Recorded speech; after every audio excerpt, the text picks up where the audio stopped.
ప్రపంచ ఇంధన సరఫరాకు అత్యంత కీలకమైన హర్మూజ్ జలసంధి వద్ద ఉద్రిక్తతలు తీవ్రస్థాయికి చేరుకున్నాయి. ఇరాన్ ప్రభుత్వం మీడియా తాజాగా ఒక సంచలన వార్తను ప్రచురించింది. హర్మూజ్ జలసంధిలోకి ప్రవేశించడానికి ప్రయత్నించిన అమెరికా యుద్ధ నౌకపై ఇరాన్ సైన్యం క్షిపణులతో దాడి చేసిందని పేర్కొంది.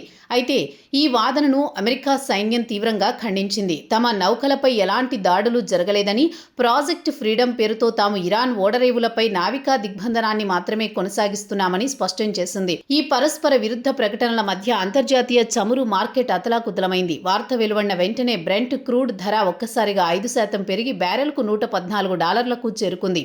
ఈ గందరగోళానికి ప్రధాన కారణం అమెరికా అధ్యక్షుడు డొనాల్డ్ ట్రంప్ ప్రకటించిన ప్రాజెక్టు ఫ్రీడమ్. గత ఫిబ్రవరి నుంచి సాగుతోన్న యుద్ధం వల్ల జలసంధిలో చిక్కుకుపోయిన సుమారు 2,000 నౌకలను, 20,000 మంది నావికులను సురక్షితంగా బయటకు తీసుకురావడమే దీని లక్ష్యమని ట్రంప్ పేర్కొన్నారు. దీనిని ఒక మానవతా చర్యగా అభివర్ణించినప్పటికీ ఇరాన్ మాత్రం దీనిని తమ సార్వభౌమాధికారంపై దాడిగా పరిగణిస్తోంది.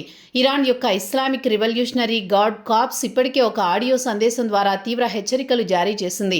హర్మూజ్ జలసంధిని తాము అధికారికంగా మూసివేసినట్లు, తమ అనుమతి లేకుండా నిర్ణీత మార్గం వెలుపల ఏ నౌక ప్రయాణించినా దాన్ని ఢీకొట్టి ధ్వంసం చేస్తామని హెచ్చరించింది. మరోవైపు యునైటెడ్ అరబ్ ఎమిరేట్స్ కూడా ఈ వివాదంలోకి ప్రవేశించింది.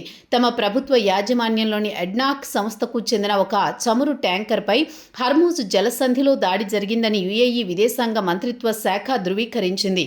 ఈ దాడిలో ఎవరికీ గాయాలు కానప్పటికీ ఇది అంతర్జాతీయ నౌకాయాన నిబంధనలను ఐక్యరాజ్య సమితి భద్రతా మండలి తీర్మానం 2817ను స్పష్టంగా ఉల్లంఘించడమేనని ఆగ్రహం వ్యక్తం చేసింది.